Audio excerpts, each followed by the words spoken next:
en esta conferencia, que es graduado de la Universidad Industrial de Santander, es ingeniero, también es profesor de la Universidad de los Andes y tiene una maestría en Carnegie Mellon University.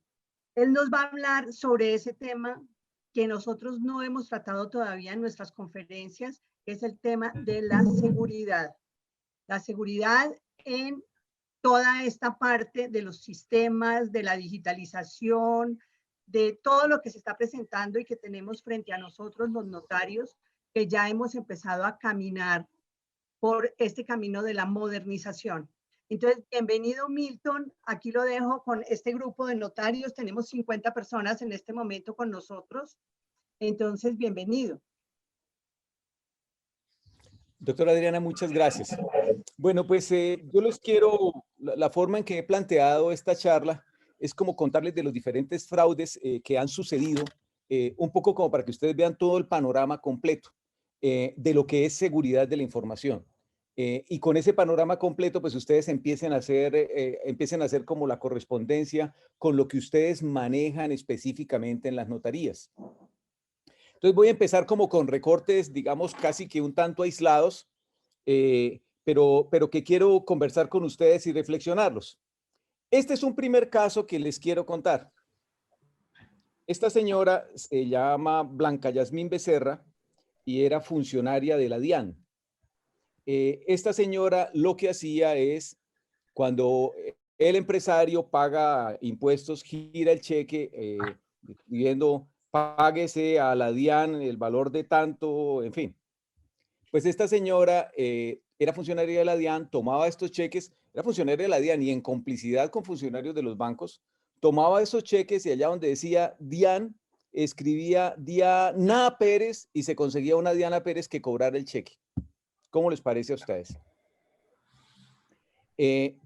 Lo más low technology que ustedes se puedan imaginar, ahí no hay tecnología, estos son de los cheques. Y recuerden ustedes, cheques venimos usando desde 1950, más o menos.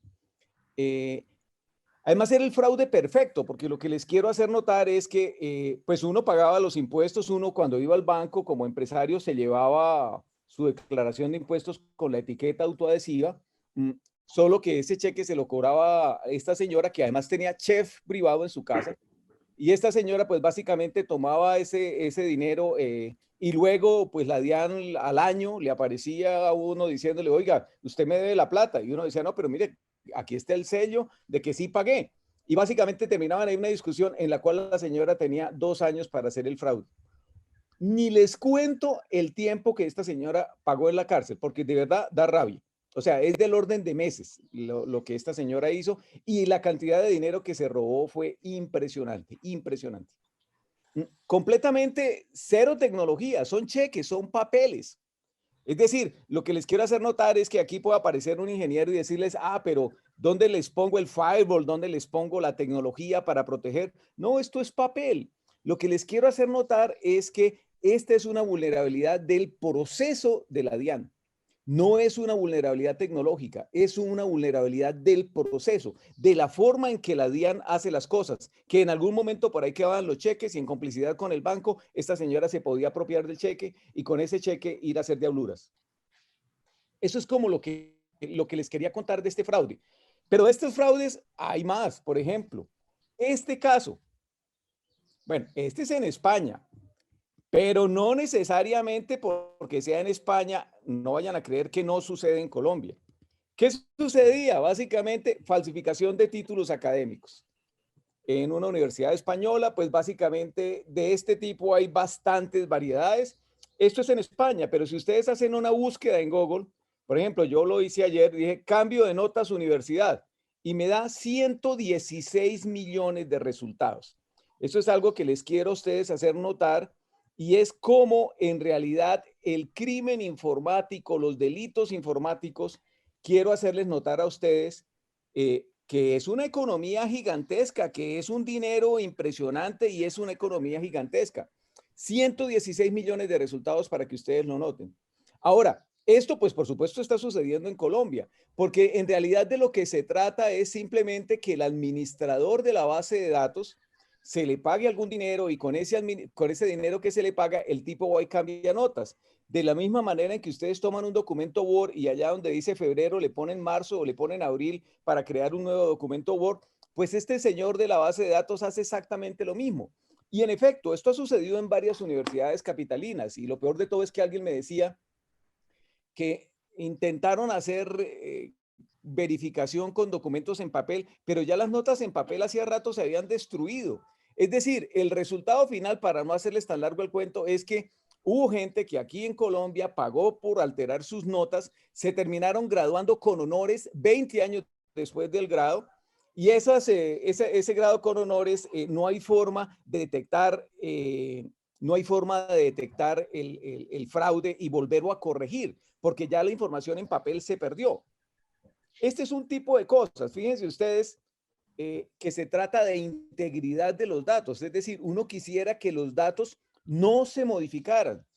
Ojo, porque esto es un animal completamente diferente. Por ejemplo, la nómina es confidencial. Hay información de los colombianos que es confidencial, pero lo que son instrumentos públicos, pues ahí no hay nada confidencial. Es decir, una escritura pública es una escritura pública.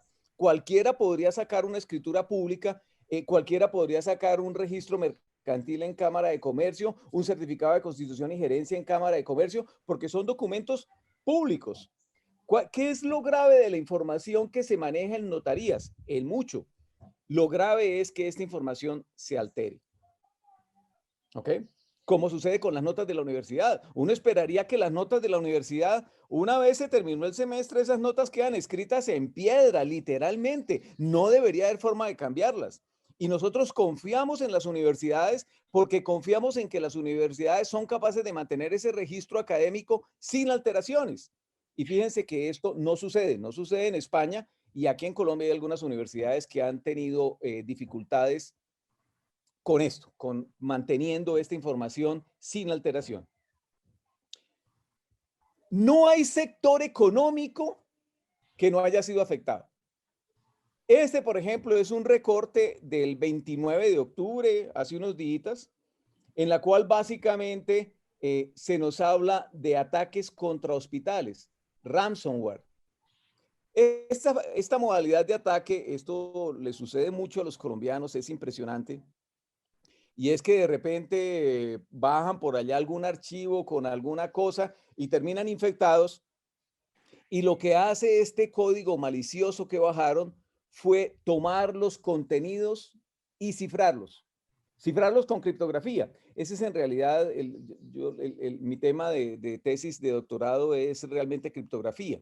Y con eso me gano yo la vida acá, pues la universidad es una de los trabajos que tengo, pero tengo una empresa y elaboramos y fabricamos criptografía. Pero lo que les quiero hacer notar es que una vez un documento está cifrado, es muy complicado recuperarlo. Y les ha sucedido a montones de colombianos que de repente su disco duro queda completamente cifrado. Y entonces a ver cómo lo descifran. Y generalmente tienen que pagar una recompensa que típicamente se paga con bitcoins.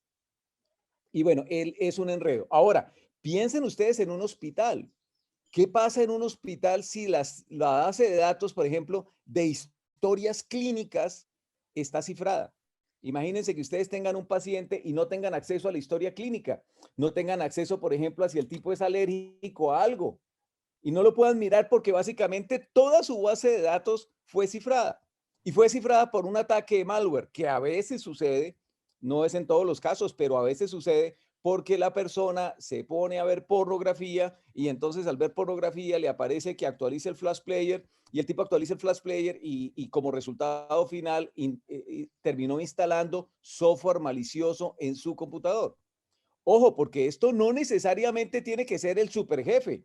Basta el asistente del asistente del asistente del tercer subsecretario por allá, el último nivel organizacional, mejor dicho, en la jerarquía organizacional, el que está un poquito por encima del zooplancton, ese tipo puede instalar porno, instalar software que puede cifrar toda la base de datos que tenga una organización. Es decir, de nuevo, dependemos mucho de que la gente sea capaz de actuar adecuadamente bien, sea celosa con sus datos, tenga lo que nosotros llamamos higiene de datos. Bueno, esto lo que les digo está sucediendo en Estados Unidos y hay un montón de hospitales, pero es que además es de una crueldad espantosa. A ver, imagínense ustedes que en medio de la pandemia y en medio del COVID y de todas estas cosas, que aparezca la base de datos de pronto cifrada. Esto es un tema de una crueldad impresionante, justo en el momento más difícil. Bueno, yo no sé si ustedes veían las películas de James Bond.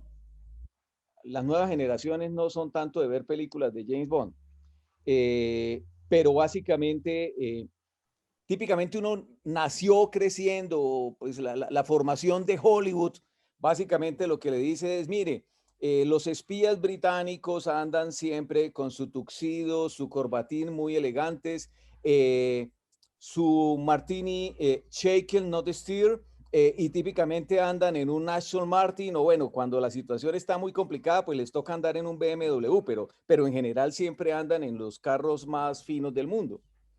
Pues señores, ¿cómo les parece que esto parece ser que no es del todo cierto? Y aquí les voy a contar algo que sucedió en Bogotá. ¿Cómo les parece a ustedes?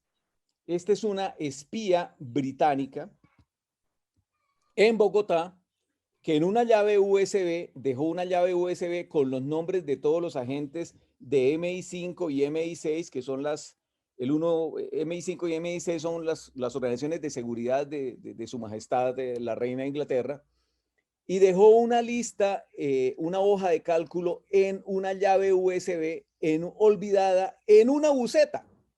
Bueno, ya olvidémonos del tema del Aston Martin, olvidémonos del tema del BMW. Parece que en Bogotá al menos andan en buceta. No es claro a la noticia si la buceta es la que va a Fontibón, eso no es claro por la noticia, pero lo que les quiero hacer notar es que esa llave USB con los nombres de los agentes de Su Majestad en Colombia básicamente se perdió.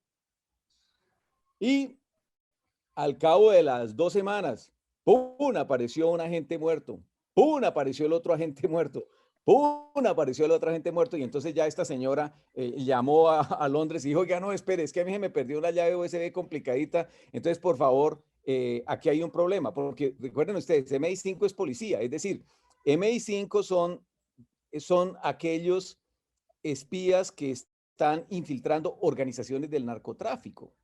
Entonces pónganse ustedes a pensar la situación que de repente a alguien le llegue una hoja de cálculo con los nombres de los espías que tienen infiltrados algunos cárteles del narcotráfico en Colombia.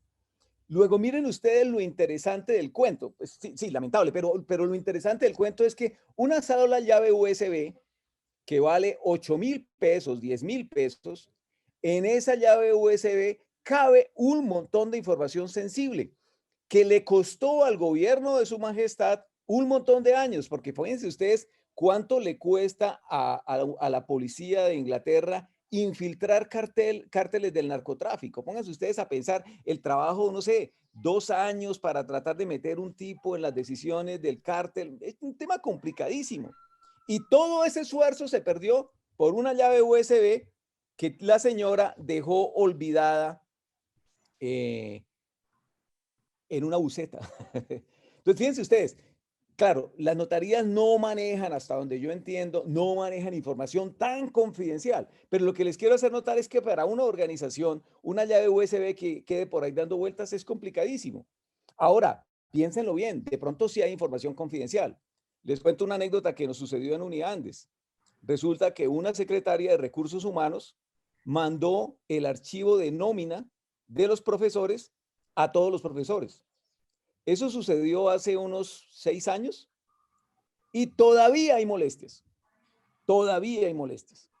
¿Por qué? Pues porque básicamente, como muchas organizaciones federadas, en Uniandes uno negocia el sueldo con el director del departamento. Y entonces es posible que si uno negocia bien, pues quede con un sueldo mejor que aquel que no negoció bien.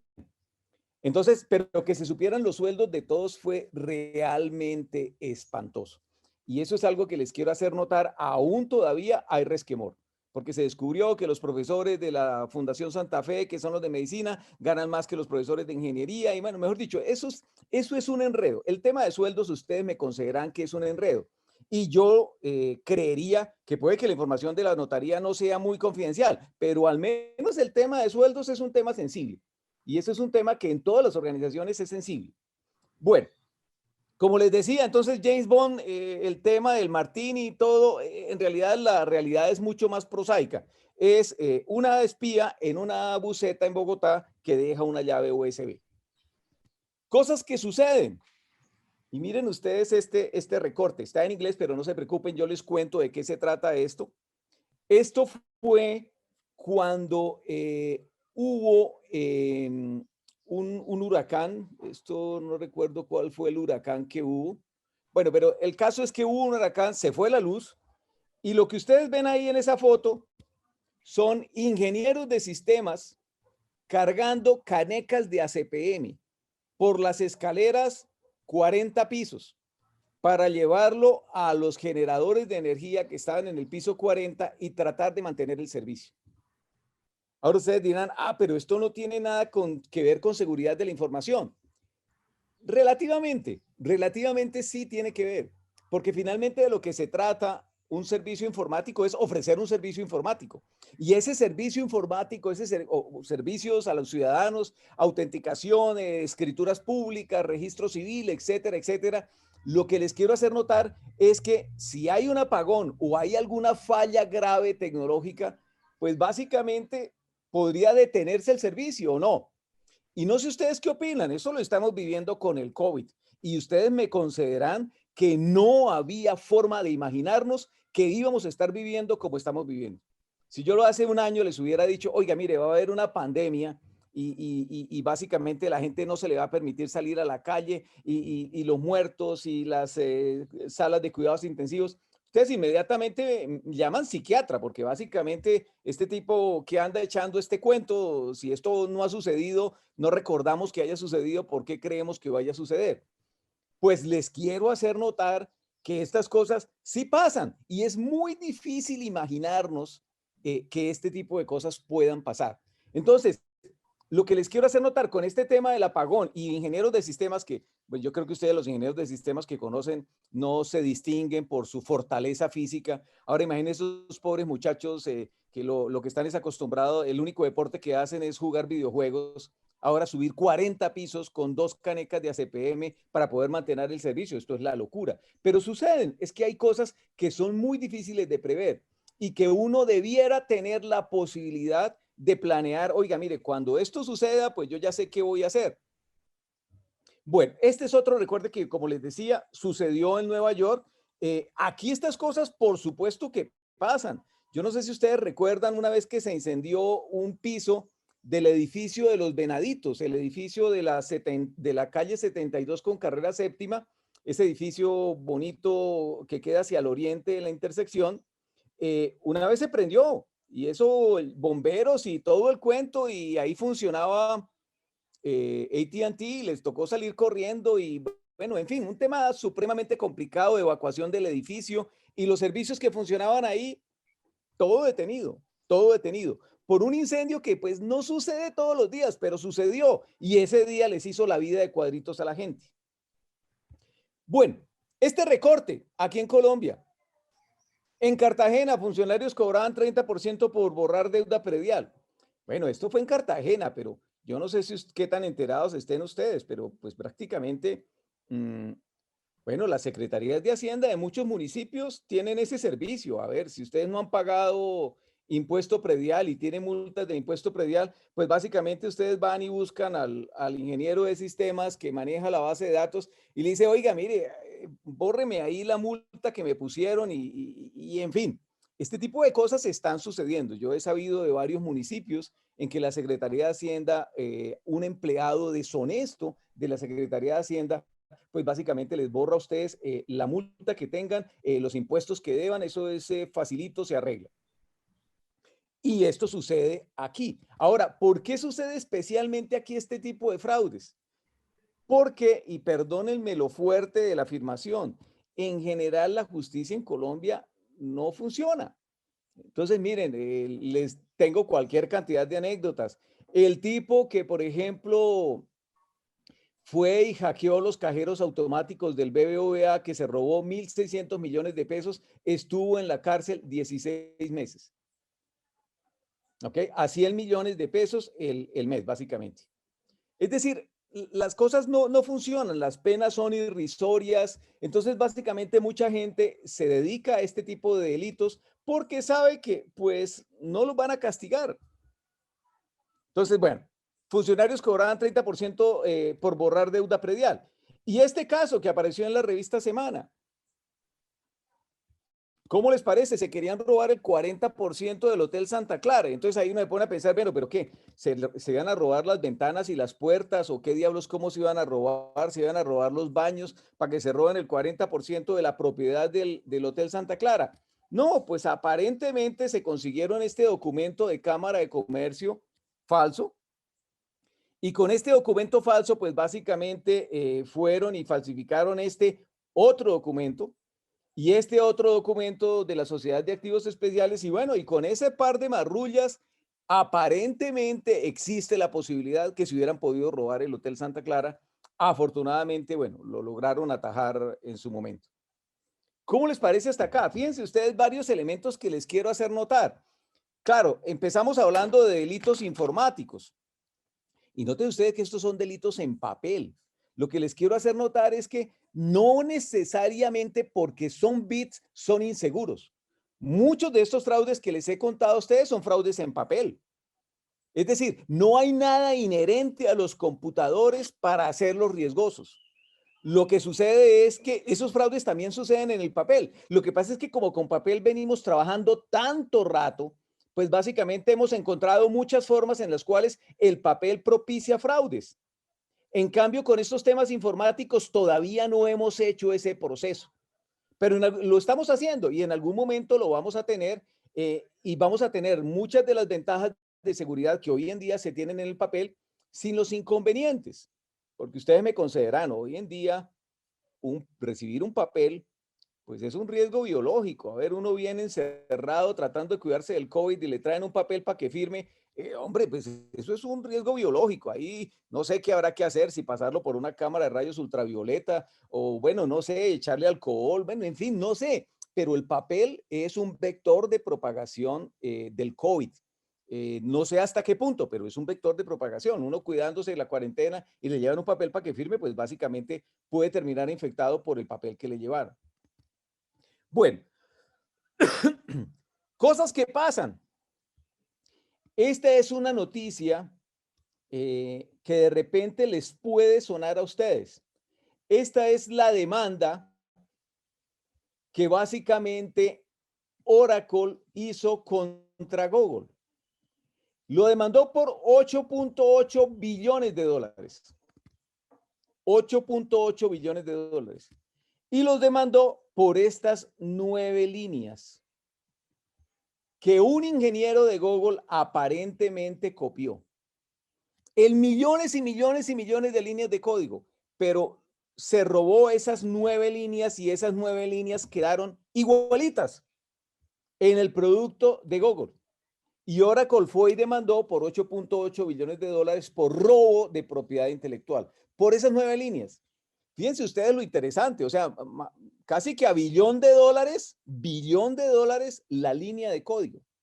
Luego noten ustedes que este es otro tipo de fraude, este es otro tipo de delito. No sé qué tanto aplique en notarías, pero lo que les quiero hacer notar es que realmente lo que se tiene acá es que el tema de propiedad intelectual puede ser robado y puede ser robado además por un empleado por allá abajo, el último nivel jerárquico, como les digo, el que apenas está encima del zooplancton, y el tipo por allá por hacer las cosas rápidos, pues fue y se robó la línea de código y eso expuso a la organización a una demanda por robo de propiedad intelectual.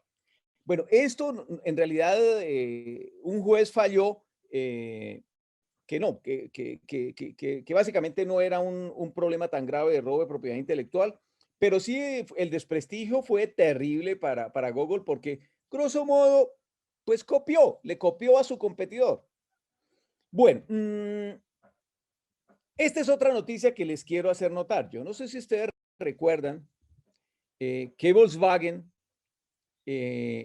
siendo una compañía muy admirada, muy respetada, para cumplir los requerimientos ambientales de emisión de gases, pues ¿cómo les parece que hizo trampa?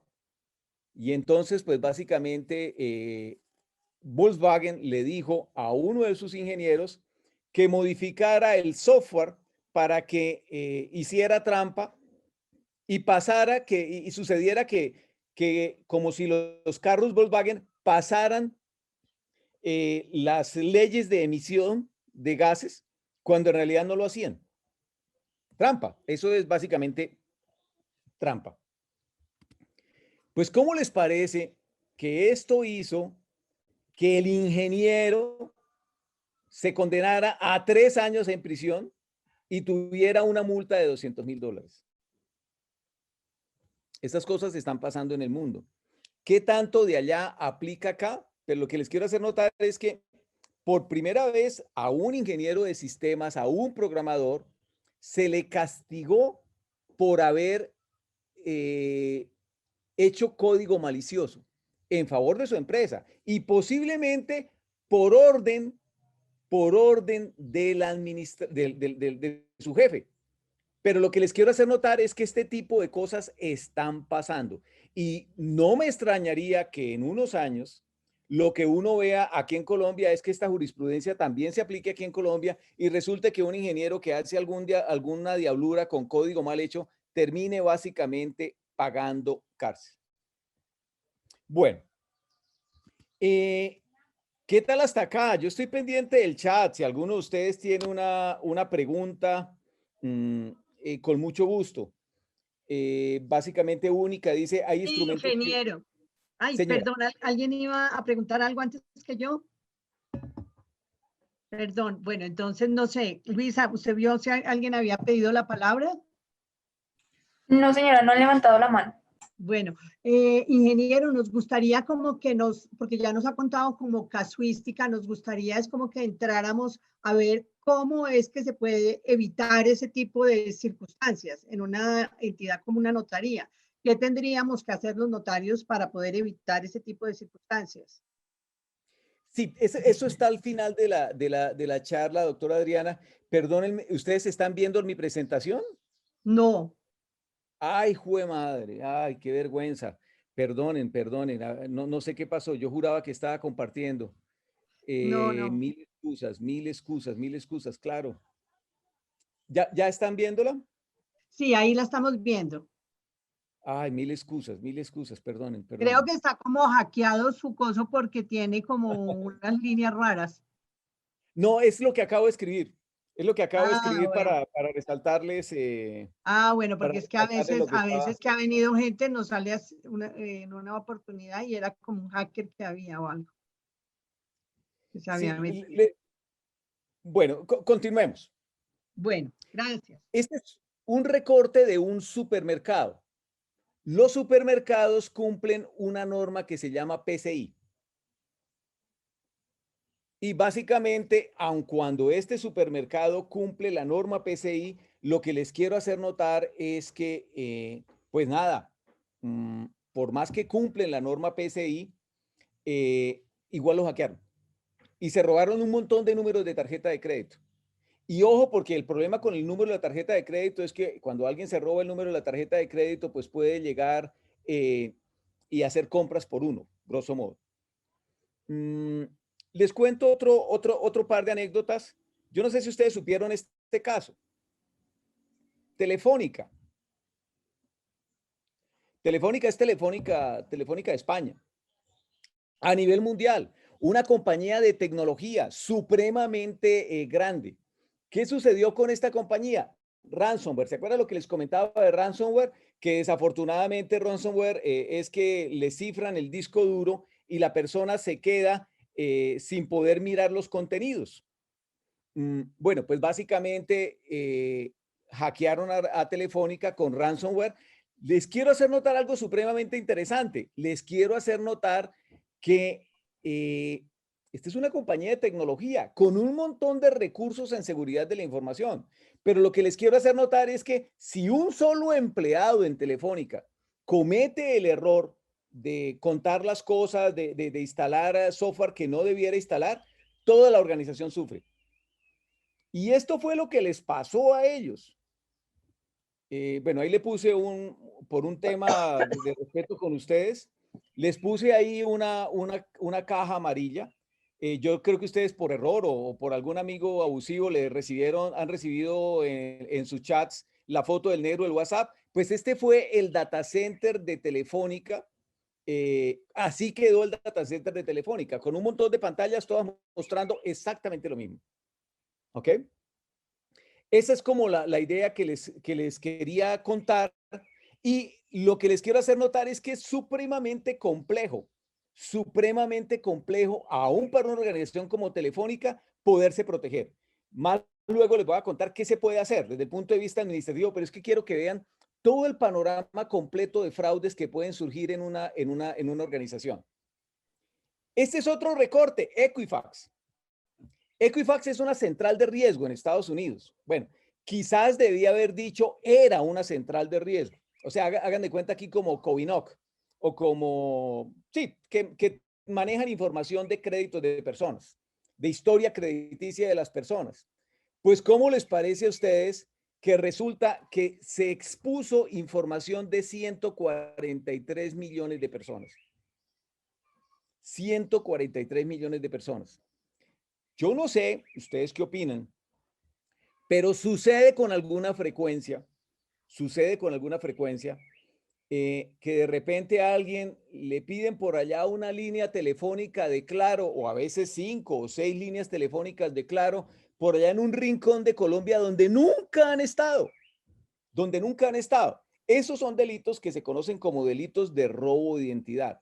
Y lo que les quiero hacer notar es que es posiblemente uno de los delitos de mayor crecimiento en el mundo. En Colombia quizás, pero en el mundo. ¿Y de qué se trata todo esto? A ver, pues que si ustedes entregan información personal relacionada con su cédula, con su dirección, con su teléfono, con un montón de información personal identificable, pues el resultado final es que alguien los puede suplantar. Y si alguien los puede suplantar, pues el resultado final es que alguien puede tomar servicios de los cuales ustedes son responsables en nombre de ustedes. Este tipo de cosas está pasando. Bueno, el epílogo de Equifax es que Equifax quebró. Tuvo que pagarle a cada uno de estos 143 millones de personas un dinero. Y el dinero era tan alto que no había forma que lo pudiera pagar. La empresa se quebró. Se quebró por una fuga de información personal identificable. Recuerden ustedes que aquí en Colombia nosotros tenemos toda la parafernalia de la habeas data, eso es un derecho constitucional, el derecho a los datos, habeas data, y hay una ley de habeas data, y todas las organizaciones hablan de privacidad, etcétera, etcétera. Ese es un tema neurálgico que hay que tenerlo presente. Elementos interesantes. Esta era la encargada de seguridad de la información de Equifax. Y miren ustedes la educación que tenía. Formación en arte.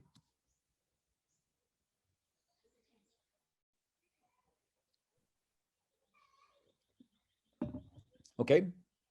Bueno, más elementos de seguridad de la información para que ustedes los tengan presente, el tipo de cosas que pasan. Por ejemplo, estos son atacantes rusos que atacaron el computador de la casa de un empleado de NSA, NSA es National Security Agency. Bueno, yo creo que ustedes escucharon las noticias, ¿se acuerdan ustedes del escándalo de Hillary Clinton y cómo las elecciones y los rusos y cómo la delincuencia rusa aparentemente apoyó a Hillary y por eso entonces terminó elegido Trump? Bueno, muy apropiado para lo que se estaba viendo, pero lo que les quiero hacer notar es que hay un interés importante de gobiernos extranjeros en influir los resultados electorales de un país. Yo no sé si nos haya pasado aquí en Colombia, de pronto sí, de pronto no, no tengo la menor idea. Pero es una posibilidad. Y esto es algo de lo que se llama ciberguerra. ¿Qué es ciberguerra? El uso de estos ataques informáticos como armas hostiles contra un país. Y pónganse ustedes a pensar qué sucedería si por ejemplo, un país, digamos, adverso a nuestros intereses, llegara y hackeara la red telefónica y llegara y hackeara la red eléctrica y llegara y hackeara la red de agua, los cajeros automáticos, etcétera, etcétera, ¿cómo quedaría la vida de los colombianos ante un ataque de esos? Es como lo que les quiero hacer notar para que ustedes lo piensen. Este caso, yo no sé si ustedes identifican el cajero automático. Este es un cajero automático que queda en Hacienda Santa Fe. ¿Qué sucedió? Para proteger a los usuarios, el banco puso unas tapitas sobre el teclado. Puso unas tapitas sobre el teclado. ¿Ok? Y entonces, ¿qué sucedió? Pues básicamente lo que sucedió es que esas tapitas son supremamente difíciles de usar, porque yo no sé cómo les vaya a ustedes con esas tapitas del cajero automático, pero eso típicamente están calculados para enanos, para gremlins, para personas de muy baja estatura. Y entonces este pobre señor de cierta edad, tratando de usar el cajero automático, no tenía forma de usarlo, de verdad, no tenía forma de usarlo. El pobre, al final le tocó pedirle ayuda a la señora y entonces la señora se enteró del PIN del cliente. Esto es algo que sucede con alguna frecuencia y es algo que les quiero hacer notar. Noten ustedes cómo una medida de seguridad termina a veces propiciando problemas más graves de seguridad, como es este caso de esta tapita del cajero automático. Bueno, hay algo que les quiero comentar y tiene que ver con las normas ISO. Yo no sé si ustedes les hayan llegado estos correos electrónicos, porque en muchos casos lo que se dice es que las normas ISO es la forma de poder tener uno seguridad, la forma de tener uno calidad. Y en particular, siento yo que de forma errada, se cree que una norma ISO 9000 es calidad. Y lo que les quiero hacer notar es que aquí hay una idea bastante, que en la vida real puede ser bastante equivocada. ¿Por qué? Miren este correo electrónico que llega. Básicamente lo que dice es que obtenga su certificación ISO 9000, 14000, 22000, 27000 a corto plazo. Básicamente están hablando del orden de meses para obtener una certificación. Y esto es algo que les quiero hacer notar, es un error supremamente grave. ¿Por qué? Pues porque básicamente lo que les quiero hacer notar es que es muy poco lo que una organización puede hacer en mejora de calidad, muy poco lo que puede hacer en mejora de calidad si desafortunadamente hace un esfuerzo de 2 meses.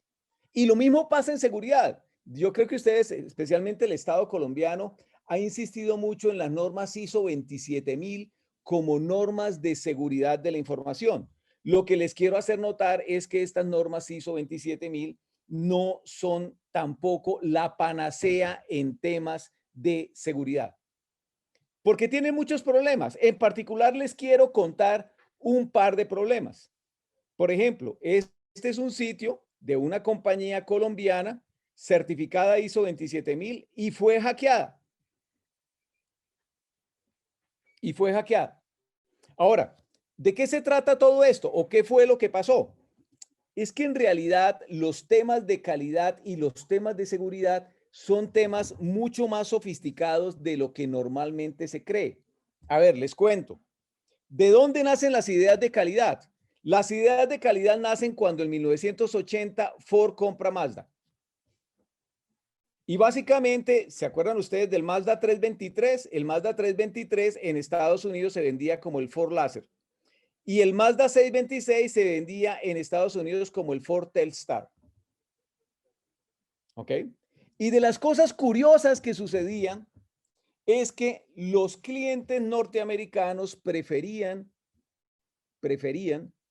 utilizar el repuesto japonés y no el repuesto norteamericano, que yo creo que ustedes tal vez lo alcanzaron a ver aquí en Colombia. En Colombia le decían, bueno, ¿quiere el japonés? El japonés le vale más. ¿Quiere el gringo? El gringo le vale menos porque es que el japonés es mucho mejor. ¿Por qué razón sucedía esto? Por los procesos de fabricación que tenían los japoneses. ¿Ok? ¿Por qué razón? El repuesto norteamericano, si la especificación decía que medía un pie 30 centímetros, la tolerancia que tenía era un octavo, mientras que el repuesto japonés tenía una tolerancia de un 16avo. Es decir, el proceso de fabricación de los japoneses era mejor, más preciso que el proceso de fabricación del repuesto de Estados Unidos. Es decir, lo que les quiero hacer notar, y aquí perdónenme el término, pero pues en realidad en la automatización de procesos esto se llama estocástico. Si ustedes están fabricando puntillas, hay momentos en que la puntilla le queda un poquito más larga, un poquito más cortica, un poquito más larga, un poquito más cortica, porque es un proceso de fabricación que no es completamente uniforme. Y pues, bueno, aquí hay unas gráficas matemáticas que yo les voy a contar muy rápidamente. ¿De qué se trata? No vamos a entrar en el detalle. Pero lo que les quiero hacer notar es que así como se fabrican puntillas y la variación de la puntilla tiene una variación estadística, lo que les quiero hacer notar es que igual sucede en la notaría, ¿o no? Piénsenlo bien. Por supuesto, ustedes no fabrican puntillas, pero ¿no les parece que a veces va una persona a autenticar una firma y resulta que a veces se demora 10 minutos y a veces se demora 20 o a veces se demora 2 o a veces sale ahí mismo porque inmediatamente el notario le recibe el papel y se lo firma? ¿No les ha pasado eso? Entonces, fíjense ustedes que la variación que se ve en la fabricación de puntillas se ve también en la atención al público. Y típicamente lo que hace la gente es, mire, yo prefiero esta notaría, porque es que allá no me demoran. En cambio allá, uy, no, allá eso es eterno, allá me demoran mucho, entonces más bien voy a esta que se demoran menos. Noten ustedes que el tiempo de atención del cliente es lo que realmente importa y sobre todo que ese tiempo no varíe. La pregunta retórica que quisiera hacerles es, los que hayan estado en el hotel, en el restaurante San Isidro en Monserrate, pues es un restaurante, debe estar cerrado, pero es un restaurante muy elegante. ¿Qué tiene mejor calidad? ¿Una hamburguesa de McDonald's o un faisán en el restaurante San Isidro? Y miren ustedes lo curioso, ¿cuál es el problema con el restaurante San Isidro? Que ustedes pueden subir un día y les va súper bien. Pero van otro día y ese otro día, bueno, como sucedió, se metieron y los robaron. Y encerraron a todas las mujeres en el baño y las amenazaron con que las iban a violar, etcétera, etcétera, y a todos los caballeros los robaron. Y adicionalmente es posible que la comida un día esté muy bien porque el chef está inspirado, pero al otro día el chef no estaba tan inspirado y la comida no es tan bien. Y entonces ustedes se gastaron el teleférico, el funicular para subir a Monserrate y adicionalmente el parqueadero que es particularmente costoso y además pagaron una cuenta alta. En cambio, ¿qué sucede con McDonald's? En McDonald's es la misma hamburguesa. Independientemente además del lugar del mundo, ustedes compran una Big Mac en cualquier lugar del mundo y siempre les van a dar la misma porquería, la misma hamburguesa, la misma cantidad de tomate, la misma cantidad de cebolla, la misma cantidad de salsa de tomate con la misma cantidad de papas fritas. ¿Por qué? Porque McDonald's estandarizó la variación de los procesos. Es decir, lo que sucede en McDonald's es que ustedes llegan y saben con exactitud qué van a recibir. En cambio, en un restaurante como el San Isidro, realmente uno no sabe qué va a recibir. Igual pasa con las notarías, con el tiempo de atención de las notarías. O bueno, o para no hablar de notarías, hablemos de bancos. ¿Por qué razón uno va a veces al banco y se lo demoran 10 minutos y otras veces va al banco y le toca hacer una cola de una hora? ¿Qué es lo que está sucediendo? Lo que les quiero hacer notar es que hay variación en los procesos de atención al público. Y esa variación en los procesos de atención al público es algo que el cliente percibe como no calidad, como mala calidad. Es decir, si el tipo va un día y se demora poquito y al otro día va y se demora mucho, el tipo ese no va a volver porque le va a parecer que fue espantoso como lo atendieron. Es decir, lo que uno tiene es expectativas de tiempo de servicio. Y eso es algo que los bancos están explorando. Por ejemplo, que día se veía noticias que el Banco Caja Social decía, mire, su crédito, ¿se lo aprobamos o se lo rechazamos en 15 minutos? Ni un minuto más. Eso, digamos, uno va y si cumplen su promesa de 15 minutos, uno dice, uy, no, pues qué buen banco, qué berraquere banco. En cambio, en Bancolombia es un desastre. Lo que les quiero hacer notar es que el tiempo, hay muchas partes de atención al público que son procesos estocásticos. Entonces, típicamente, lo que dice Deming es, ¿se acuerdan ustedes del ciclo PDCA? Que básicamente lo que dice, mire, es que nosotros planeamos, luego actuamos, luego verificamos si los valores nos están dando y luego actuamos para modificar y todo el tiempo estamos cambiando nuestros procesos de negocio. Eso es algo pues que se enseña y que es la parte de ISO 9000 de mejora de procesos. Pero lo que les quiero hacer notar es que típicamente lo que nos sucede a nosotros aquí en Colombia es que la parte del check, lo que les quiero hacer notar es que check requiere estadística, lo que llamamos nosotros verificación en términos de normas ISO. Y básicamente estadística, si no tenemos estadística de cuánto nos tardamos en atender un cliente, de cuánto nos tardamos en atender el siguiente cliente, pues es muy difícil que nosotros podamos precisar el tiempo de atención al cliente. Y ojo, esto también puede ser para servicios de autenticación de firma, que no son nada rentables, pero podría ser para otros servicios que tal vez quizás tengan una rentabilidad más interesante, como el tema de escrituras públicas. Todo esto se hace con lo que se conoce como Six Sigma, etcétera, etcétera. Yo aquí les estoy hablando de mejora de procesos, pero lo que les quiero hacer notar es que esa es fundamentalmente la base de ISO 9000. Es decir, lo que dicen es que uno quisiera que la atención al público se quedara siempre aquí en esta parte de la curva. Y entonces lo que uno quiere es que esta curva sea muy estrecha, muy aguda, para poder atender al cliente siempre en el tiempo que se desea. ¿Ok? Pero desafortunadamente, y esa es una de las críticas a ISO 9000 en Colombia, desafortunadamente esto es lo que tenemos. Típicamente lo que hace la organización es estandarizar, sacar el certificado ISO 9000 y ahí detenerse. Porque las otras partes, apenas se hizo el plan, porque las otras partes del do, check y act, pues no se hacen, no se hacen. Y esto nos está trayendo consecuencias. A ver, les cuento. ¿Quién identifica, por favor, esta foto?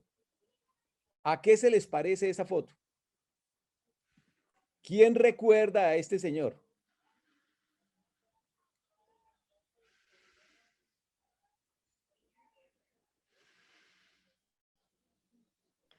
Tenemos mala memoria, no nos acordamos. Es que en ingeniería sí lo recordamos bastante a él.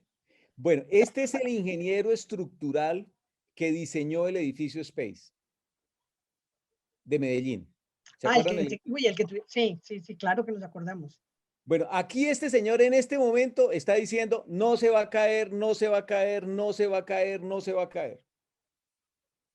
Y miren ustedes lo curioso del cuento, pues el edificio, saben ustedes, se cayó. Y miren ustedes lo que dijo la curaduría urbana, la curaduría segunda de Medellín. Básicamente él, en la investigación del edificio Space, lo que dijo la curaduría es, nosotros no revisamos los diseños, porque es que ¿cómo les parece que la constructora Lérida estaba certificada ISO 9000? Y eso lo dijo el Icontec. Entonces, fíjense ustedes que el embeleco de las normas ISO 9000 aquí en Colombia para calidad ya está costando muertos. Ya está causándonos un montón de problemas en cuanto a muertos, en cuanto a pérdidas de propiedad, etcétera, etcétera. Y yo no sé, pues si recuerdan ustedes el epílogo, pero pues básicamente se condenaron por homicidio culposo, por haber hecho marrullas muy malucas de ingeniería. Y esto es básicamente uno de los problemas que les quiero hacer notar de las normas ISO 9000. Ahora ustedes dirán, pero ¿esto qué tiene que ver con seguridad? Es que hay una norma equivalente de seguridad y esa norma es ISO 27000. Y de nuevo, muchas organizaciones están diciendo, no, pues listo, yo me certifico ISO 27000 y ya estoy completamente seguro. Y eso es fundamentalmente un error. Bueno, para darles una idea, esto está por la Caracas. Este es el grupo educativo Bacatá, únicos con certificación ISO 9001. A ver, no sé ustedes qué opinan, en educación integral, pero yo creo que uno no va a coger a su muchachito y sacarlo de los Andes o sacarlo de la Javeriana o de la Nacional o del Externado o del Rosario para meterlo a este instituto porque es certificado ISO 9001 en educación integral. No hay forma que uno haga esa barbaridad. Entonces, noten ustedes que nosotros sí sentimos de alguna manera, sí sentimos que el tema de ISO 9000 pues no es del todo adecuado, no es del todo adecuado. Pero sin embargo, en muchas organizaciones dicen, no, yo soy un genio en calidad, porque ¿cómo les parece a ustedes que certifiqué ya mi organización en ISO 9000? Bueno, esto es una caricatura ahí, pues que quería compartirles a ustedes. Y es básicamente, ¿se acuerdan de Sísifo y el suplicio de Sísifo, que lo condenaban todos los días a empujar los reyes, esas venganzas de los reyes griegos que eran tan terribles? Lo condenaron a subir una piedra para luego dejarla caer y luego volverla a subir y luego dejarla caer. Pues bueno, básicamente lo que dice la caricatura es que le actualizaron la pena y la pena ahora es que le encargan del tema ISO para la organización. Bueno, hay elementos y hay cosas que están cambiando. Yo no sé si ustedes se recuerdan esta noticia. Registro en línea y en tiempo real del SOAT. Esto es algo que en realidad es una bendición para los ciudadanos. Ese cuento de que si uno no andaba con el SOAT, pues básicamente te podían quitar el carro y todo, pues ya esto se revisa en línea. Ya la percepción que se tiene es que ya no sucede que el ciudadano ande con un montón de papeles, sino que básicamente es información que está en bases de datos que la policía puede consultar en línea. Esto está cambiando pues el tema de carreteras de una manera muy interesante. Pero hay un elemento del cual les quiero hablar y es seguridad física. Este es un baño del Centro Andino. Yo no sé si ustedes recuerdan, el Centro Andino es un centro comercial en Bogotá y no sé si ustedes alcancen a ver acá el baño de caballeros, no sé si alcancen a ver lo que está acá. ¿Alcanzan a identificarlo ustedes?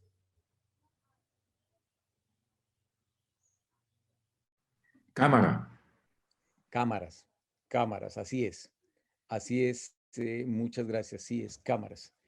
Y todos los centros comerciales están repletos de cámaras. Ahora, si ustedes van por la séptima con 26, ¿tienen ustedes expectativas de privacidad en la séptima con 26? No, hombre, no, ustedes van por la calle, ahí no hay expectativas de privacidad. Pero ¿no les parece que el interior de un baño uno tiene expectativas de privacidad? Piénsenlo bien. Por ejemplo, pues por supuesto, su huella dactiloscópica, la foto, número de cédula, correo electrónico, dirección física, todo esto es información personal identificable que es protegida por todas las legislaciones del mundo. Esa es data, que nosotros también lo tenemos. Y miren ustedes este tipo de cosas. Este es, pues por supuesto, ustedes dirán, ah, no, es que esto sirve para evitar que roben a la gente. No, miren ustedes, esto es un caso de un atraco en el baño del centro comercial. Cuéntenme ustedes, ¿para qué sirvió la bendita cámara si atracan en los baños de los centros comerciales como si nada? Es más, miren ustedes esta otra foto. Esto es en el centro comercial Santa Ana, que queda ahí en la carrilera del tren como con 116, uno de los sitios, bueno, un sitio muy bonito en Bogotá. Y miren ustedes lo que tiene este baño. No sé si ustedes alcancen a identificar el orinal y miren ustedes la cámara apuntando. Es decir, ustedes usan el baño y en realidad ustedes no saben si resulta que después aparece el video de ustedes usando el baño en YouTube, no sé, o bueno, en RedTube o alguna vaina de esas de servidores porno. Esto es claramente, no está bien, aun cuando no es delito. ¿Cómo les parece? ¿Por qué razón no es delito? Ah, no, pues porque cuando uno entra al centro comercial, se supone que uno aceptó las condiciones de seguridad del centro comercial, pero esto realmente es inhumano, es tenaz y no debería permitírsele. Sin embargo, sucede en todos los baños, en todos los baños. Es decir, el tema de seguridad física está emparentada con seguridad lógica. Ustedes dirán, no, no es que la cámara es para evitar que roben en los baños. Sí, pero ese video podría publicarse en internet. Y podría esa pobre persona que aparezca en el video volvérsele la vida de cuadritos, porque no se le respetó su privacidad y su derecho a la habeas data. Es decir, por una caricatura de la revista Charlie Hebdo, esto es lo que está sucediendo. Teníamos la libertad y la seguridad, y lo que ha estado sucediendo es que la seguridad ha estado creciendo, la libertad se ha hecho más chica, hasta que finalmente lo que estamos viendo es que la seguridad devora nuestras libertades individuales. Esto es algo que está sucediendo y es uno de los problemas graves que tenemos nosotros. Hasta aquí, ¿qué tal? ¿Preguntas, comentarios? No, muy interesante porque nos muestra un panorama muy amplio de todas las alternativas que hay en temas de seguridad, o sea, todas las cosas que pueden llegar a suceder. Muy interesante. Sí, Adriana, eso era algo que yo quería hacerlo reflexionar, sobre todo que ustedes son como el componente más civil de los servicios del Estado. Y este tipo de cosas tenemos que hacernos las preguntas nosotros los civiles, porque de alguna manera se trata de decirle al Estado, oiga, mire, este tipo de cosas no lo debemos permitir, porque simplemente nos está conduciendo a la sociedad a un sinsentido, a una sin salida. Porque ciertamente una de las cosas que tenemos es que confiamos ciegamente en cada método biométrico. Y básicamente la ciencia lo que nos indica es que la autenticación biométrica no tiene 0 errores. Es clarísimo, no tiene 0 errores. Es decir, cuando se autentica una persona con la huella dactiloscópica, quiero que noten ustedes que puede ser un falso positivo, y es que simplemente esa persona no es, o puede ser un falso negativo, y es que la persona sí era y no lo pudimos atender. Este tipo de cosas está sucediendo y hay una gran polémica en todo el mundo porque claramente la información biométrica no es 100% fiable. Ayuda a autenticar a una persona, pero hay otros elementos que hay que mirar.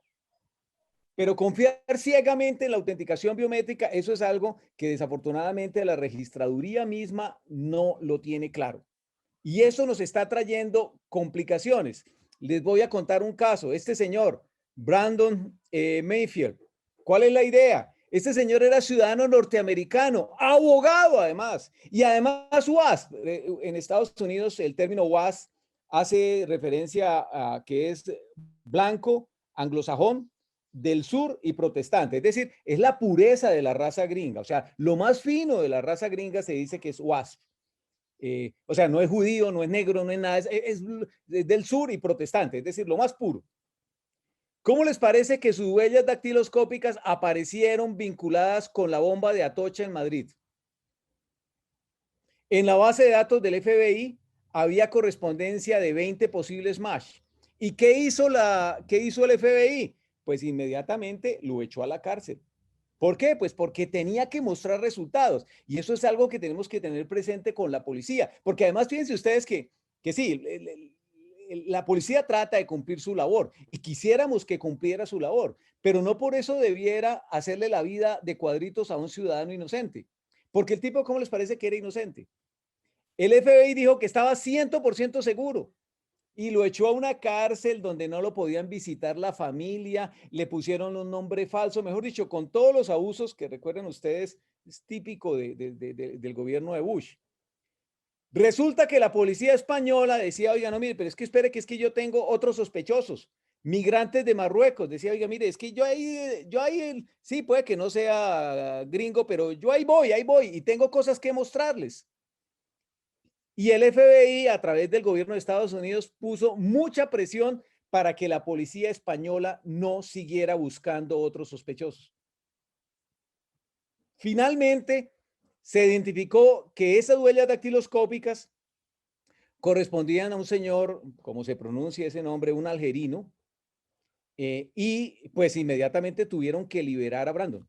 Pero lo que les quiero hacer notar es que el tipo estuvo preso varios meses. ¿Por qué? Pues porque las huellas dactiloscópicas no son 100% fiables. Y quisiéramos creer que son 100% fiables, pero no es así. Incluso el ADN. El ADN, imagínense que pudiéramos llegar a un esquema de autenticación con ADN. ¿Podríamos pensar en que, bueno, eso es 100% fiable? No. El ADN se contamina mucho. Y es más, perdónenme ustedes, voy a ser supremamente crudo.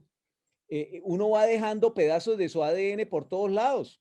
Es más, aproximadamente la mitad de la población mundial busca y hace esfuerzos conscientes por dejar su ADN en la otra mitad de la población mundial.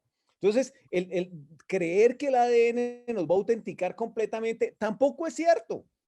Claro, ayuda, no les niego que ayuda, pero hay que echar mano de otro tipo de recursos, diferente de la sola biometría.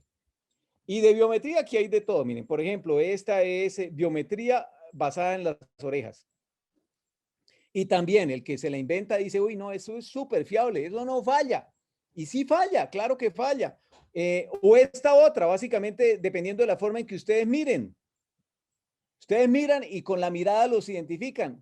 Y bueno, y le ponen temas de inteligencia artificial y otro poco de cosas, pero no es cierto, no es del todo fiable. Es más, hasta por ejemplo, este método biométrico les lee el trasero y con el trasero les lee y básicamente concluye si son ustedes. ¿Será que sí es así? ¿Será que no? ¿Será que no? No es cierto. Aquí hay mucho problema. Esto es un área en la cual se está investigando y se está trabajando y hay cosas interesantes, pero no debemos pensar ni por un instante que esto es 100% fiable. Bueno, este es como lo que les quería contar de lo que les quería contar como de las cosas que suceden en seguridad de la información. Ahora quiero brevemente, caramba, perdonen ustedes, contarles qué se puede hacer. Perdonen que dejé de compartir y todavía no sé por qué.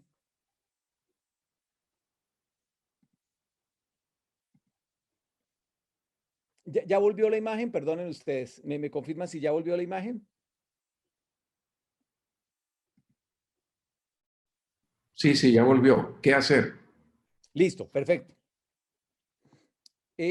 Antes de continuar, perdónenme, voy a devolverme a ver qué preguntas hay. Ángela Patricia pregunta, ¿cuáles son los riesgos de seguridad biométrica? ¿Cuáles son esos riesgos? Ángela, mira, el tema es que no sé exactamente la operación de la notaría, pero es perfectamente posible que tú tomes al señor Pedro y lo autentiques como si fuera Carlos. Y no es él, no es él. Esto está pasando en Colombia pues no sé específicamente cómo. Pero Milton, perdón un minuto, pero ¿qué nivel de inseguridad es el que es real? O sea, nosotros hacemos muchas biometrías y en términos generales nos sentimos bastante seguros con el sistema biométrico que utilizamos. Me gustaría saber es como qué porcentaje de riesgo hay, porque digamos nosotros, uno de nuestros proyectos de seguridad en el notariado está direccionado por esas biometrías. O sea, antes no hacíamos ese tipo de verificación sobre la persona, hoy en día sí la hacemos y tenemos un sistema que coteja directamente con la Registraduría Nacional del Estado Civil si esa huella dactilar corresponde o no corresponde a la persona. Entonces, en términos generales, estamos como bastante seguros y no hemos tenido como quejas con relación a eso. Pues mira, hay un fraude que está sucediendo con alguna frecuencia y es que de repente una persona tiene su apartamento, lo lleva pagando y de repente se lo vendieron. Y ya no es el propietario del apartamento. Y bueno, y entonces no sé exactamente qué sucede, no sé qué pase en la Superintendencia de Notariado y Registro, cómo hacen para falsificar el certificado de tradición y libertad. De hecho, no tengo ni idea exactamente el detalle, Sí, pero pero es ahí una. estaríamos hablando casi que de excepciones, no estaríamos hablando de generalidades, sino de excepciones, porque obviamente nosotros sí tenemos claridad sobre el hecho de que pueden llegar a suceder algún tipo de cosas, pero pues no tan específicamente. Aquí tengo al doctor Eugenio Gil, por ejemplo, que está haciendo una pregunta que me parece muy interesante, porque es un nuevo tema que vamos a abordar, que tenemos frente a nosotros, que es el tema de la biometría facial. Porque de la biometría digital, yo creo que los notarios ya más o menos estamos familiarizados con eso. Y no veo, o sea, no veo realmente tanto problema con ese tema. Pero no sé qué tanta seguridad tiene la biometría facial. Me gustaría que nos comentara sobre eso. Sí, no, mira, es igual, o sea, el mecanismo de operación es el mismo. Se trata de correspondencia de imágenes y esta correspondencia de imágenes da siempre un umbral, qué tan pequeño o no, pues eso, eso hay que mirarlo a detalle. Un umbral en el cual se dice que se acepta a alguien o se rechaza a alguien. El problema es que bien puede pasar que se acepte el que no es. Yo no sé cómo está sucediendo el fraude este de las ventas de la casa de uno. Te concedo completamente, tienes toda la razón, estos son casos aislados. Lo que pasa es que ese caso aislado, para ese pobre señor que le hicieron el fraude de robo de identidad, pues es un caso que la vida se le vuelve supremamente difícil a él. El Sí, estado pero de la biometría, nosotros, señor. eh, hay una pregunta que está haciendo la doctora Ángela Patricia que dice, y es, ¿cómo sería el mejor método para combinar distintas formas de identificación para que se minimizaran al máximo los riesgos? Sí, no, mira, por ejemplo, hay una compañía que les voy a escribir el nombre, se llama Soy Yo. Es una compañía que crearon los 4 bancos más grandes y básicamente esta compañía Soy Yo ofrece servicios de autenticación de colombianos. Eh, entonces, ya no es solamente la huella dactiloscópica, sino que ellos se miran otro tipo de información, sobre todo como presencia en Internet de esa persona. Yo, sin ser, digamos, sin conocer mucho el negocio de ustedes, les recomendaría que lo combinaran. Este servicio de Soy Yo, eh, este servicio de Soy Yo, pues básicamente es un servicio, eh, los 4 bancos más grandes del país lo montaron, un poco porque pues ustedes me consideran que el servicio de autenticación dactiloscópica es bastante costoso. Entonces, pues la verificación de cada huella es un costo importante. Entonces, los 4 bancos más grandes lo que hicieron fue montar su propio servicio de autenticación. No está basado en biometría, está basado en claves criptográficas. Y hay otro elemento que está surgiendo aquí en la ecuación. Ese elemento que surge en la ecuación es mm, la nueva cédula. La nueva cédula entiendo que tiene tecnología para hacer autenticación directamente el que posee la tarjeta, el que posee la cédula. Y que van a haber una serie de cosas además digitales, completamente digitales.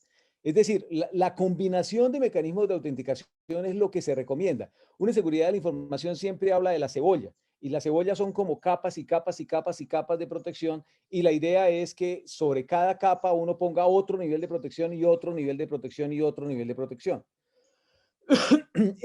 Jaime, tienes toda la razón, o sea, el señor no ha robado, no ha perdido la casa pues la está habitando. ¿Cuál es el problema? Y es que tuvimos un caso muy cerca de alguien que nos pidió ayuda en la universidad. El tema es que el tipo, bueno, hizo un proceso legal súper complicado para recuperar la propiedad, para que, digamos, el certificado de tradición y libertad de su casa saliera a nombre de él nuevamente. Y lo que me decía él es que cuando el último trámite que tuvo que hacer, fue a la superintendencia de notario de registro y allá el empleado de la superintendencia de notario de registro le dijo, uy, lo que pasa es que toca que siga viniendo, porque es que al que se la hacen una vez, se la siguen haciendo de aquí para adelante. Entonces, sí, mira, no es que pierda la casa, lo que pasa es que desafortunadamente, te causa una gran incomodidad y te causa además una gran desconfianza en un gobierno como el gobierno colombiano que no te puede garantizar la propiedad privada, porque pues en efecto, pues sí, tú demandas, etcétera, etcétera, y la recuperas, pero el problema es que ya te causó una incomodidad y dependiendo del nivel educativo de la persona, pues en efecto podría incluso perder su vivienda. Margot me pregunta, ¿cómo identificar que la biometría es un falso positivo? mira, tiene que haber otro mecanismo alterno. Básicamente es la combinación. Ahora, yo sé, y el Ministerio de Justicia y todo, pues ha dicho que la biometría, la registraduría está diciendo que sí, que eso es completamente fiable. Yo lo que les quiero hacer notar es, como todo en la vida, uno tiene que estar pendiente a ver hasta qué punto el nivel de fraude sube. Porque claro, uno podría pedir otro nivel de autenticación adicional, pero si eso le complica la vida al ciudadano, pues no va a funcionar.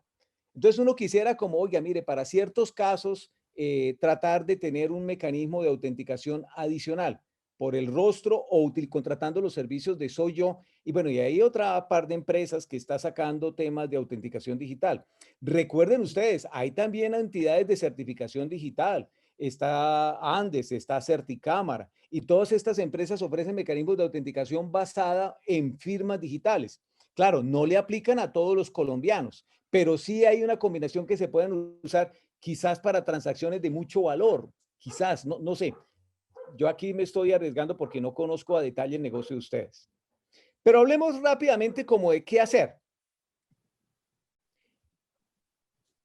En una organización uno siempre tiene un triángulo.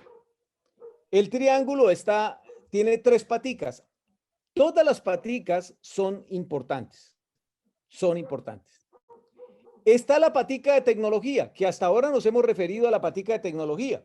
Y entonces tienen ustedes esta solución de notariado, que es más o menos, que creo que es el estándar de oro entre las notarías, y entonces toda la automatización se hace en esa herramienta, y la herramienta tiene prácticas de desarrollo seguro de software, y tiene un montón de cosas, y el soporte y todo, y ustedes están tranquilos porque la tecnología, las herramientas y los equipos están funcionando adecuadamente. Pero no porque ustedes tengan esa tecnología funcionando perfectamente, no necesariamente significa que todo les funciona bien. ¿Por qué? Porque ustedes tienen que tener presente que necesitan gente con las destrezas, el entrenamiento y la motivación. Necesitan ustedes gente que no vayan a instalar software pirata, porque ese software pirata de pronto viene con un virus, o que no se pongan en un descuido a ver porno, porque si se ponen a ver porno de pronto contagiaron absolutamente todos los sistemas de información de la notaría, y aquí no hay nada que este señor, el proveedor de tecnología, pueda hacer. Si ustedes tienen ransomware y les cifraron toda la base de datos de ustedes, miren, es muy poco lo que se puede hacer para salir de ese lío. Y adicionalmente, que ustedes tengan la gente con las destrezas, que entiendan sus roles de seguridad, pues básicamente vienen los procedimientos y métodos que definen la relación de las tareas. Y estos procedimientos deberían ser completamente estándares. Completamente estándares. Es decir, aquí lo que se dice suena un poco cruel, pero el empleado no debe pensar. El empleado debe seguir el procedimiento que ya está definido. Entonces llegó un señor para un servicio de tanto, listo, ese servicio se atiende así, así, así, así, así, así, porque el proceso está estandarizado, porque el proceso se midió con estadística y se sabe que ese proceso estandarizado demora ciertos minutos y pues básicamente la notaría decidió que ese número de minutos es la calidad del servicio que le está ofreciendo el ciudadano. ¿Ok? Estas son las tres paticas. Y fíjense ustedes que con toda la presentación que hemos visto antes, en que les he mostrado todos los escenarios de fraude, fíjense ustedes que todos esos escenarios de fraude caen en una de estas tres paticas. Cuando las tres patas del taburete, una de esas patas falla, ahí es cuando ustedes tienen dificultades de seguridad de la información. Entonces, ¿qué hacer? Verifiquen que tienen la gente, verifiquen que tienen la tecnología adecuada, y verifiquen que tienen los procedimientos claramente definidos. Claramente definidos. Eso ya inmediatamente es una mejora grande. Y la otra cosa que quiero que noten ustedes es que si esta es una notaría, noten ustedes que la notaría tiene una serie de servicios. Autenticación, escrituras públicas, certificados de supervivencia, registro civil. En el caso de la notaría primera, entiendo que también maneja temas internacionales, en fin. Estos servicios están basados en una serie de procesos de negocios. ¿Qué son estos procesos de negocios? Lo que ustedes definieron para hacer su notaría mucho más eficiente. Ustedes dicen, mire, estos son los pasos, 1, 2, 3, 4, 5, y ya se termina, no es más. Y ahí ya sale el ciudadano. Y sabemos que en esos pasos 1, 2, 3, 4, 5 nos tardamos 2.5 minutos. Entonces el tipo sale feliz porque sabe que cuando viene a hacer algo, 2.5 minutos después sale con su trámite hecho. Estos procesos de negocio que están acá, por supuesto, están basados en activos. ¿Activos como qué? Gente, información que ustedes tienen, instalaciones, pues claramente las oficinas de atención al público, claramente todos esos son instalaciones, la botella del gel de desinfección y la tecnología, las herramientas que ustedes utilizan, los lectores de huella dactiloscópica que contrataron, bueno, todo este tipo de cosas son los 4 tipos de activos. Esto, grosso modo, quiero hacerles notar que grosso modo esto es su notaría de una manera muy simplificada, muy simplificada. Y la idea es, bueno, ustedes podrían tener eventualmente servicios de terceros. Yo no sé qué tan frecuente sea. Al menos la autenticación de colombianos se realizan con la registraduría, a través de la registraduría, Olimpia, cualquier compañía de esas. Entonces, aquí lo que se tiene es que Olimpia tiene una serie de servicios de autenticación, también con procesos de negocio que están basados en gente, en información, en edificios y tecnología. Y esta es entonces, grosso modo, la notaría y los servicios que ofrece la notaría. Lo que les quiero hacer notar es qué pasa si una de estas paticas falla.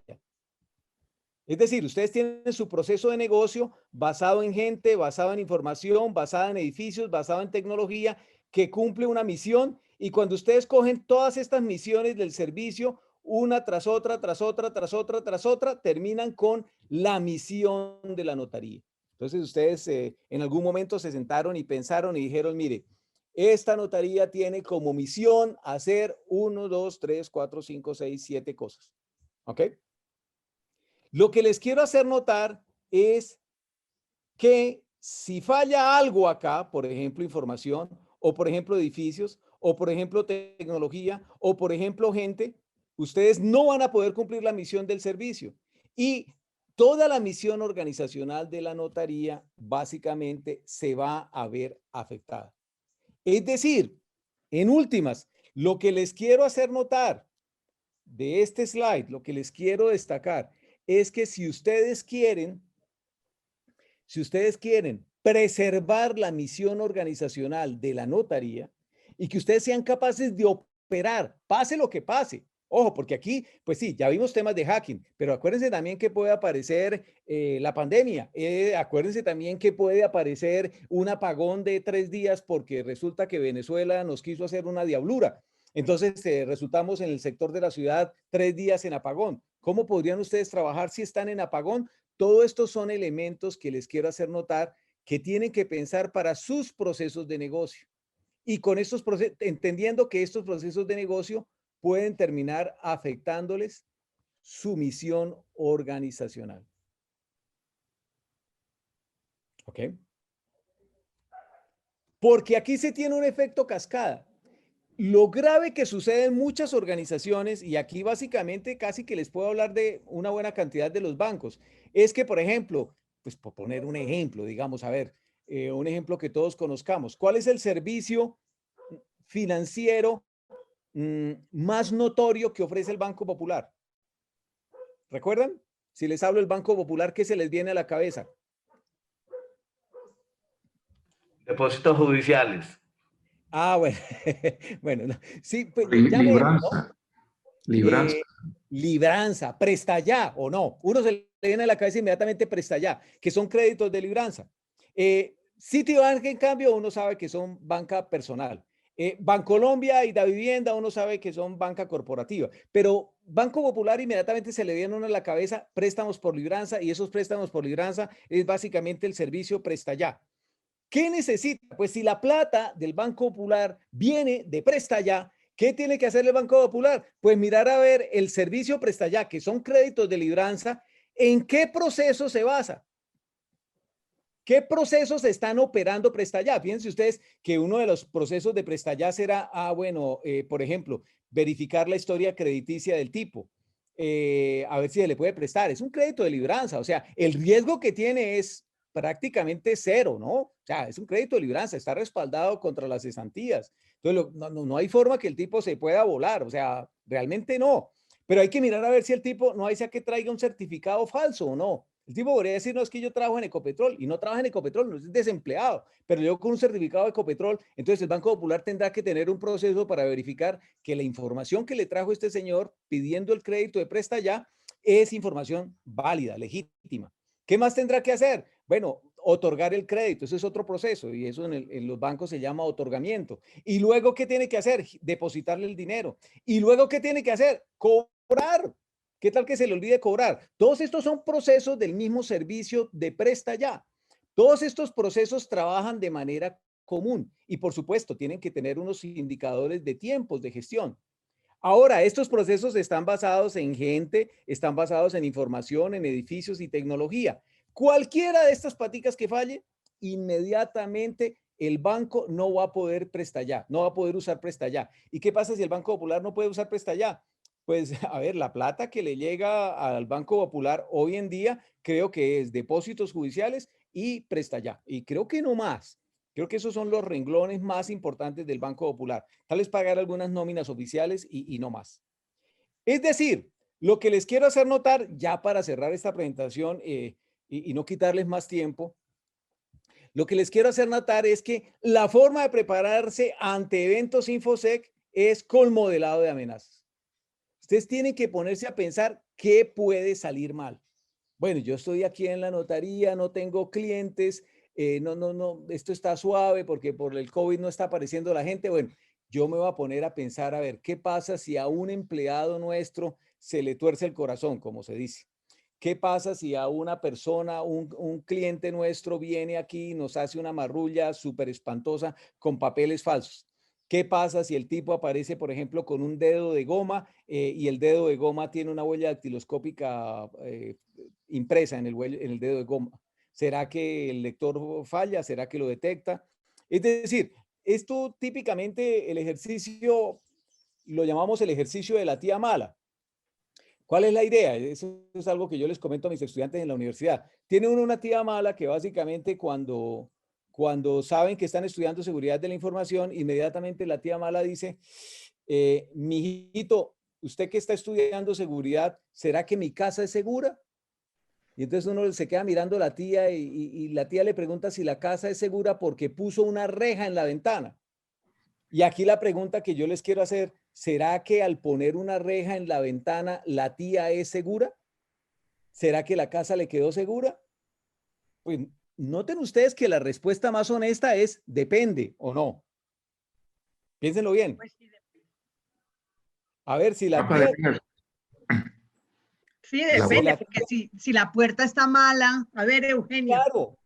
Es más, doctora Adriana, si la tía tiene problemas con la mafia rusa, a ver, ¿de qué le va a servir una raja en la ventana? O sea, no hay forma, no hay forma, porque todo depende del adversario.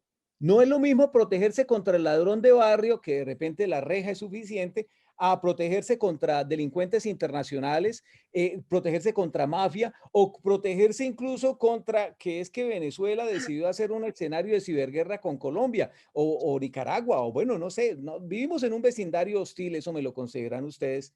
Y entonces en cualquier momento terminamos nosotros que por un incidente de ciberguerra decidieron pegarle a las notarías para joder a los colombianos. Eso perfectamente podría pasar. Y eso es el otro elemento que les quiero hacer notar y es el robo del muffin. Bueno, el robo de la empanada. A ver, ¿cómo se roban ustedes una empanada? Esa es típicamente la idea. ¿Tiene sentido, por ejemplo, que yo haga un modelado de amenazas para robarme una empanada de la tienda y digo, no, mire, yo llego y contrato a alguien para que esté con un Ford Mustang parqueado en la esquina, de manera tal que yo entro, me robo la empanada y salgo corriendo y me subo al Ford Mustang y salimos corriendo para allá para Choachí a comernos la empanada? Pues no tiene sentido que alguien vaya a utilizar un Ford Mustang para robarse una empanada. Es decir, todo tiene una proporcionalidad. Nadie se va a gastar 100 pesos en un robo de 50 pesos. pero sí en cambio se puede gastar 100 pesos para robarse 50.000 pesos y tiene todo el sentido. Entonces lo que les quiero hacer notar es que hay que modelar amenazas. Ahora, hay un elemento interesante y es que las notarías son en general servicios estándares. Es decir, yo puedo estar equivocado, ustedes me corrigen por favor si me equivoco, pero yo creería que los servicios de las notarías son estándares. O sea, como funciona una notaría aquí, funciona en prácticamente cualquier lugar, excepto algunas notarías que tienen servicios especiales. Quizás lo que yo les comentaba de la notaría primera, que tiene el tema de temas internacionales, recuerdo, mal que bien recuerdo. La notaría primera, alguien alguna vez me comentaba también que tenía unos documentos históricos impresionantes, hermosísimos, escrituras públicas de Simón Bolívar, comprando y vendiendo esclavos. Esos documentos tienen un valor histórico enorme. Entonces, pues esas serían como los casos especiales, serían como las excepciones. Pero lo que les quiero hacer notar es que en general son estándares y por lo tanto, pues una invitación que les quiero hacer a ustedes es, oye, se puede hacer el modelado de amenazas para todas las notarías, porque ese modelado de amenazas es común a todos ustedes. Y es un esfuerzo cooperativo que podría ser muy valioso y muy significativo para ustedes. Y el otro elemento que les quiero hacer notar es que, ojo, seguridad de la información no es solo tecnología. Ténganlo presente. No es solo tecnología. Aquí hay elementos que fallan por personas o elementos que fallan por procesos y procedimientos mal definidos. Y eso es básicamente lo que les quería contar. A ver, Jaime me dice, era como creer que si le robaban la copia de las escrituras perdía la casa. Sí, sí, Jaime, sí, yo te lo concedo. O sea, la propiedad en realidad se puede, quizás ni debo utilizar el verbo recuperar porque en realidad nunca se perdió la propiedad, pero es un enredo para la persona que le pase eso, es una mamera, es harto. Y también toca preguntar segura para qué. Claro, tienes toda la razón, única. Tienes toda la razón, notaría única de Becerril, tal vez. Sí, tienes toda la razón. Hay que pensar cuál es el beneficio. Eugenio dice, toca elaborar mapas de riesgos y medir niveles de cada riesgo. Así es, así es. Y estos mapas de riesgos, de nuevo les insisto, a mí me parecería que son comunes a todos ustedes, o por lo menos al pareto de las notarías del país. Ya las notarías que tengan servicios especiales tendrán que modelar esos servicios especiales, las amenazas y los riesgos de esos servicios especiales de una manera muy específica. Pero lo que les quiero hacer notar es que en general es común para todos ustedes. Sí, Eugenio, tienes toda la razón. Muchas gracias. Eso me parece lo que acaba de anotar Eugenio como conclusión, Milton, de la charla, es que en realidad estamos prestando una serie de servicios que, como dice Eugenio, y como decías tú también, Milton, necesitan que nos sentemos a meditar sobre cuáles son los riesgos, las posibilidades de riesgos, cómo serían esos mapas de riesgo y qué podemos hacer en esa explicación un poco de la cebolla, de tener varias capas de protección para evitar fraudes. Porque la situación del notario es compleja en el sentido que el notario responde por los actos que se lleven a cabo dentro de su notaría, cuando él está, pues, o sea, él es el responsable de lo que está pasando en la notaría. Y las posibilidades de fraudes, pues, como podemos ver, son amplias. Pudimos ver hoy una serie de ejemplos de empresas todas muy calificadas, muy preparadas para evitar que se cometan fraudes dentro de ellas y que, sin embargo, se han visto afectadas por estos fraudes. Entonces, creo que es un buen momento para que nosotros empecemos a pensar sobre qué es lo que vamos a hacer con relación a la seguridad para proteger a nuestros usuarios y proteger a los notarios que estamos prestando el servicio.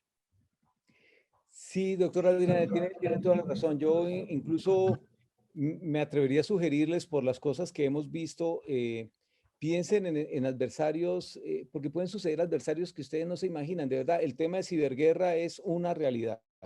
El tema de ciberguerra, lo que pasa es que eso sería una presentación completamente diferente, pero el tema de ciberguerra y de ataques a la infraestructura crítica de los colombianos es una realidad. Eso está, es muy fácil de hacer, tecnológicamente es perfectamente posible, les está pasando a muchos países del mundo, quizás ahora mismo nosotros nos esté pasando.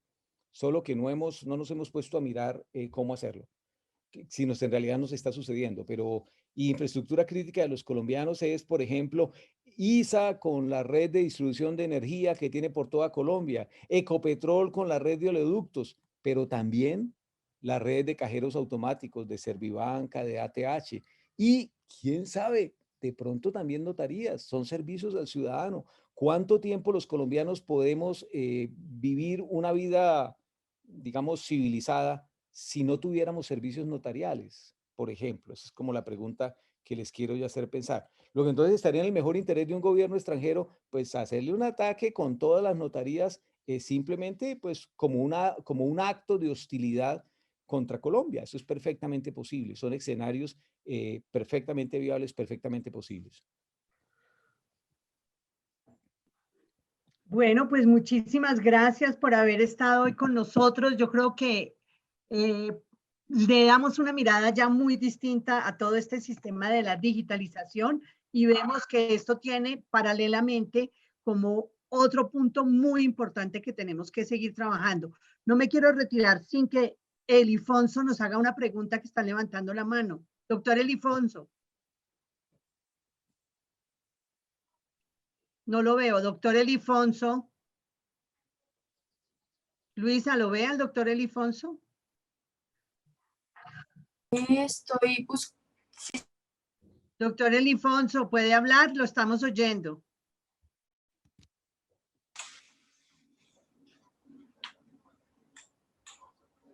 No sé qué se hizo el doctor. Ahí está, es que tiene cerrado el micrófono, doctor Elifonso. ¿Puede abrir el micrófono, por favor? Aquí estoy, ¿me escucha? Ya. Sí, ahí lo estoy escuchando, por favor, le oímos. Buenos días, ve, la pregunta que yo hago es lo siguiente, como todo se va a subir en una nube, los archivos y todo lo demás, ¿qué riesgo, qué matriz de seguridad existen para las nubes? Porque existe un alto riesgo de que esas nubes sean infiltradas, como ha ocurrido y como lo dijeron y como ha ocurrido con otras entidades, lo mismo que ciertos documentos que permiten darle seguridad a la gente y se pierda la confianza. Si uno coge, por ejemplo, una escritura de cualquier notaría y la puede acceder o afectar digitalmente, se crearía un desorden inmobiliario. ¿Qué sistemas de blindaje hay? ¿Qué matriz de riesgo hay? ¿Y cómo blindar la operación en la mayor cantidad posible? Sí, gracias. Interesante pregunta. Mira, es una vaina loca. Apagan los micrófonos las personas que los tienen abiertos, por favor, Luisa. Ingeniero, lo oímos. Sí, sí, casualmente les voy a contar de las cosas que se pueden hacer y de la tecnología que existe. Una de las tecnologías de mayor interés se llama blockchain. No sé si ustedes recuerdan, el Foro Mundial de Davos hablaba de una de las tecnologías de mayor proyección, es blockchain. Una tecnología que además viene de las criptomonedas, ¿no? Entonces eso ahí de alguna manera frunce el ceño de algunos que se esté utilizando tecnología de criptomonedas, pero la verdad es que tiene mucho sentido. ¿De qué se trata? ¿Cuál es el problema? Uno quisiera que la información no sea modificable. Y si ustedes la tienen en una base de datos o en una nube de Amazon o de Microsoft, puede ser modificable, puede ser modificable. La única manera en que uno tiene la garantía que no sea modificable es usando criptografía, que es precisamente los temas, digamos, que yo trabajo. Con criptografía uno puede garantizar que la información quedó escrita realmente en piedra. Entonces, en estos servicios en la nube, pues básicamente lo que se hace es poner en la nube la información, pero de manera cifrada, de manera tal que nunca se pueda alterar. Sin embargo, hay muchos países del mundo que evitan usar nubes para datos de los ciudadanos. Aquí Mintix en algún momento habló de poner una propia nube de los colombianos, y eso ahí quedó. No sé en qué andará esa iniciativa, pero la idea era que tener una nube de los colombianos. Pero el punto es que sí existe la tecnología para garantizar que no se altere y tiene muchas ventajas. A ver, yo lo que les quiero hacer notar es, piensen ustedes, por ejemplo, en todo el proceso que sucede. Digamos, un constructor compra el lote lo hipoteca y con la hipoteca del lote empieza a construir. Luego empieza a vender apartamentos y entonces cuando vende un apartamento tiene que ir a hacer la subrogación del crédito para que le quede a la persona. Bueno, y hipoteca y bueno, y todo este cuento que ustedes manejan sinceramente mucho mejor que yo.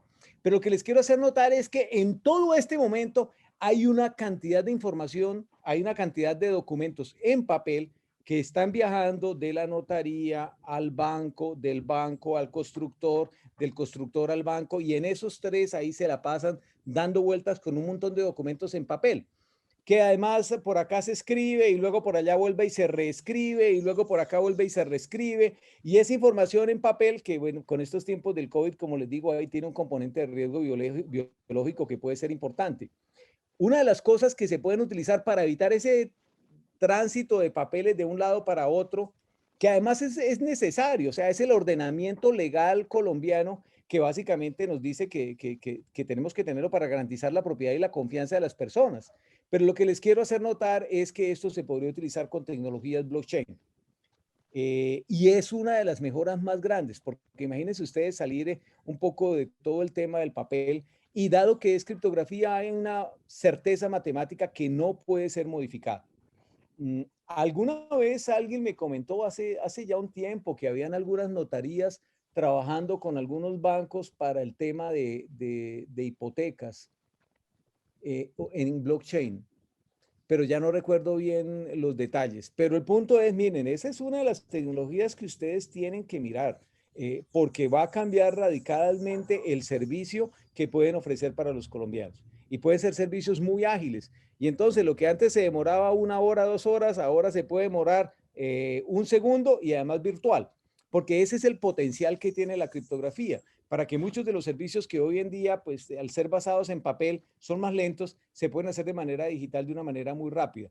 Eso es otra de las cosas que me gustaría a mí recomendarles muy respetuosamente. Entiendo que hay una comisión de estudio. Esta comisión de estudio, por ejemplo, están mirando cómo las tecnologías de la información pueden cambiar el negocio del notariado de una manera, hacerlo mucho más ágiles, mucho más barato atender a la persona y mucho más seguro. Todo esto, digamos, pues muy respetuosamente le sugeriría que miraran las tecnologías criptográficas porque ahí hay un potencial enorme, un potencial enorme. Estoy viendo la palabra del doctor David Carvajal. Doctor David. Muy buenos días a todos, de parte de la Notaría Segundo Bate. Quería preguntarle, ingeniero, en el caso de las notarías, nosotros tenemos que recibir correos muchas veces de usuarios que nos mandan información para realizar minutas, para realizar contratos o simplemente para la obtención de la radicación de los documentos. Esto genera una brecha en la seguridad porque cada vez que uno recibe un correo, ese correo puede venir con algún tipo de virus. Entonces mi pregunta sería, ¿qué recomendaciones tiene para mejorar la seguridad en este aspecto? Muchas gracias. Sí, sí, con gusto. A mí, mira, pues nosotros para evitar en la oficina, para evitar el tema de los virus en los correos electrónicos adjuntos, pues mira, pues estamos utilizando, es una solución de bajo costo, pero nos funciona bien y es utilizar los documentos de Google. Es decir, básicamente le decimos, si alguien nos quiere compartir un documento, le decimos, oiga, no me envíe el documento por correo electrónico, más bien permítame accederlo a través de Google. Y pues ahí ya sale uno del tema de virus. Es decir, crear un documento en Google Docs y compartirlo con las personas interesadas. Eso es lo que normalmente hacemos porque el tema de los virus es muy complicado, muy complicado. Recibir un correo electrónico, imagínense, nosotros como profesores en la universidad que todo el tiempo los estudiantes nos están enviando correos electrónicos que pueden ser virus. Además, Típicamente a veces los estudiantes le mandan a uno el correo con virus como para probarlo, como para medirle el aceite al profesor a ver qué tan bien está en seguridad. Entonces, en general lo que nosotros preferimos es, no, mire, no me envíen correos electrónicos, básicamente yo reviso su tarea en un documento de Google Docs que usted elabora y que me permite compartir, que me comparte.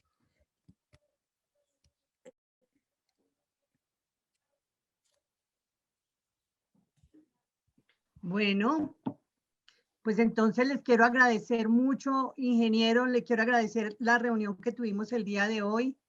Ha sido una gran oportunidad para todos nosotros el haber tenido esta visión que nos abre la mirada hacia áreas y aspectos distintos de la digitalización y de la seguridad informática.